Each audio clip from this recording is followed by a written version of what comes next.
అయోధ్య ఆలయం గురించి చంద్రబాబు మాట్లాడకపోవడం ఆయన నిజాయితీకే మచ్చలాంటిదని విమర్శించారు సిపిఎం పొలిట్ బ్యూరో సభ్యుడు బివి రాఘవులు.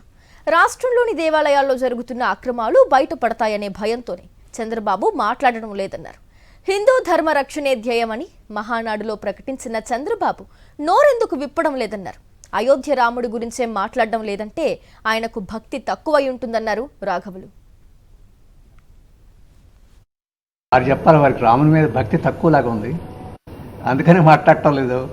లేదా అటువంటి దాని గురించి మాట్లాడితే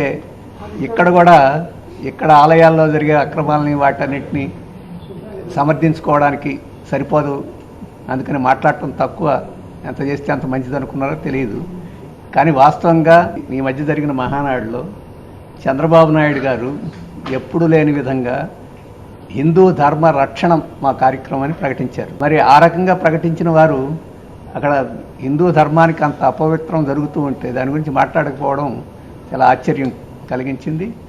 వారు కూడా మాట్లాడితే వారి అన్న మాటకి, ధర్మరక్షణ అన్న మాటకి కొంత సార్థకత్వం వస్తుంది. వారు ఇప్పటి వరకు మాట్లాడలేదు. అది చాలా మన నిజాయితీకి మచ్చలాంటిది. మరిన్ని అప్డేట్స్ కోసం ఛానల్ ను సబ్స్క్రైబ్ చేయండి. నోటిఫికేషన్స్ కోసం బెల్ ఐకాన్ పై క్లిక్ చేయండి.